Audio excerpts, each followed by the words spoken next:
Shalom dan selamat sahabat saya ucapkan kepada seluruh teman-teman dimanapun berada. Kembali lagi bersama dengan saya, Ariel Kurnedi, dan pada hari Sabat ini kita akan kembali untuk mempelajari pelajaran sekolah Sabat kita di kelas Cornerstone. Dan puji Tuhan, pada hari Sabat ini kita telah tiba di Sabat atau pelajaran yang terakhir dari triwulan ini dan juga dari tahun ini, yaitu di pelajaran yang ke-14 dengan judul Kejatuhan Fatal. Ayat intinya diambil dari dalam kitab 2 Samuel pasal 18 ayat 33. Demikian firman Tuhan. Maka terkejutlah raja dan dengan sedih ia naik ke anjung pintu gerbang lalu menangis. Dan beginilah perkataannya sambil berjalan. Anakku Absalom, anakku Absalom. Ah, kalau aku mati menggantikan engkau, Absalom, anakku, anakku.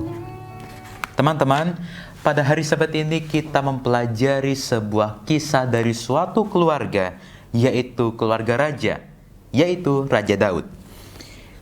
Raja Daud, seperti yang kita ketahui bahwa dia memiliki beberapa orang istri. Dan dari beberapa orang istri itu, akhirnya dia juga memiliki beberapa anak. Dan pada hari Sabat ini kita akan mempelajari setidaknya 3 orang anaknya, yaitu yang pertama adalah Absalom, yang kemudian adalah Tamar, dan yang ketiga adalah Amnon. Absalom bin Daud, dia mempunyai seorang adik perempuan yang sangat cantik yang bernama Tamar.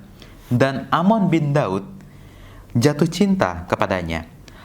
Hati Amnon ini sangat menginginkan supaya Tamar ini boleh menjadi miliknya.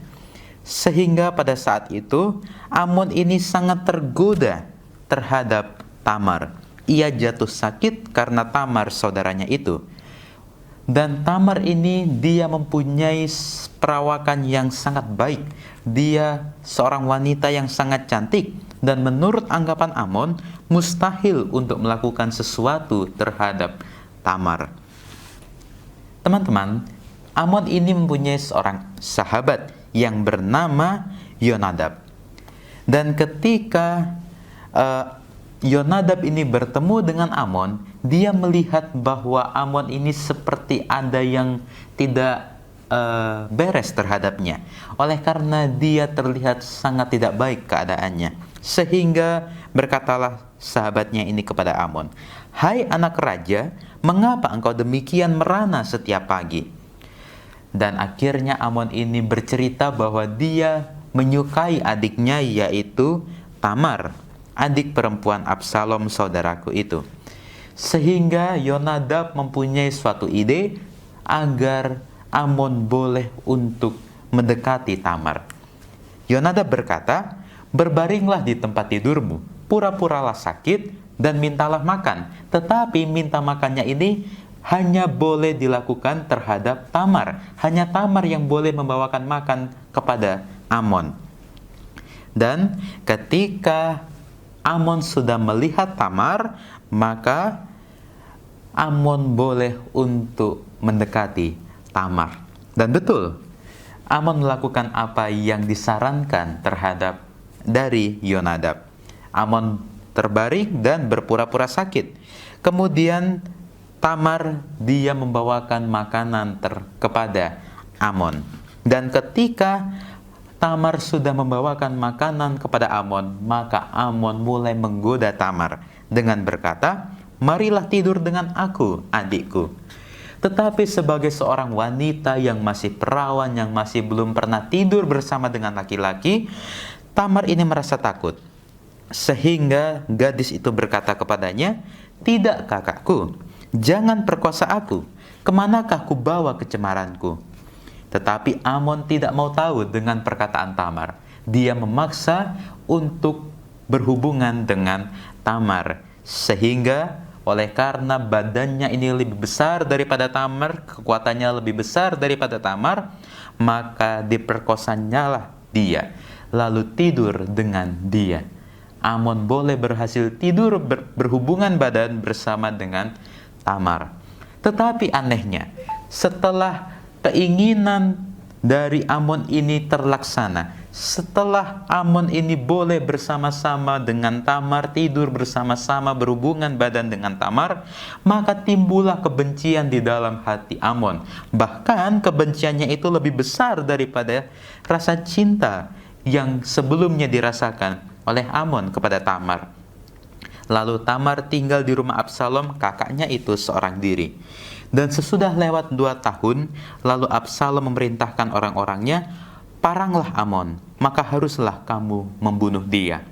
Di seluruh Israel tidak ada yang begitu banyak dipuji kecantikannya seperti Absalom. Dari telapak kakinya sampai ujung kepalanya tidak ada cacat padanya. Lagi kata Absalom, "Sekiranya aku diangkat menjadi hakim di negeri ini, maka setiap orang yang mempunyai perkara atau pertikaian hukum boleh datang kepadaku, dan aku akan menyelesaikan perkaranya dengan adil." Demikianlah Absalom mencuri hati orang-orang Israel. Dalam pada itu Absalom telah mengirimkan utusan-utusan rahasia kepada segenap suku Israel dengan pesan, "Segera sesudah mendengar bunyi sangkakala, berserulah, Absalom sudah menjadi raja di Hebron." Kemudian berbicaralah Daud kepada semua pegawainya yang ada bersama-sama dengan dia di Yerusalem, "Bersiaplah, marilah kita melarikan diri, sebab jangan-jangan kita tidak akan luput daripada Absalom." Kemudian tentara Israel terpukul kalah di sana oleh orang-orang Daud, dan pada hari itu terjadilah di sana pertumpahan darah yang dahsyat. 20.000 orang tewas. Dan adapun Absalom pada saat dia sedang menunggangi bagal, dan ketika bagal itu sedang melewati di antara rerantingan dahan-dahan pohon terbantin yang besar, maka tersangkutlah kepalanya pada pohon terbantin itu, sehingga ia tergantung, dan akhirnya pada saat dia tergantung antara langit dan bumi, diambilnyalah 3 lembing dalam tangannya dan ditikamnya ke dada Absalom. Dan setelah Daud mendengar bahwa anaknya itu sudah mati, maka dia dengan sedih hati berjalan dan sambil berkata, "Anakku Absalom, anakku, anakku Absalom. Ah, kalau aku menggantikan engkau Absalom, anakku, anakku." Nah teman-teman, apa yang bisa kita pelajari dari kisah keluarga Daud ini? Terkadang di dalam kehidupan kita memiliki yang namanya keinginan. Dan sudah pasti itu adalah secara lahiriah kita memiliki yang namanya sebuah keinginan. Tetapi pertanyaannya, apakah bisa kita mengontrol keinginan kita itu? Di sini dikatakan, all we need is love, atau artinya semua yang kita butuhkan adalah cinta. Terkadang itulah yang kita rasakan. Cinta terkadang membutakan hati, membutakan pikiran, dan membutakan mata kita. Apapun boleh kita lakukan, apapun boleh kita kerjakan untuk menggapai cinta tersebut. Tetapi ketika keinginan atau ketika hal yang kita kerjakan untuk menggapai cinta itu sudah tidak baik, maka haruslah kita buang jauh-jauh keinginan tersebut. Jangan seperti daripada Amnon. Dia sudah memiliki keinginan yang tidak baik, tetapi dia tetap lanjutkan, dia tetap kerjakan hal tersebut. Maka kita bisa lihat hasilnya. Tidak akan baik, akan terjadi suatu kejatuhan yang fatal. Nah teman-teman, kita sebagai umat Tuhan, kita diberi hikmat akal budi oleh Tuhan. Kita juga sudah diberi panduan, kita sudah diberi penuntun di dalam menjalani kehidupan ini, yaitu peraturan-peraturan, hukum-hukum Tuhan yang menjadi panduan kita di dalam berlaku, di dalam mengambil keputusan.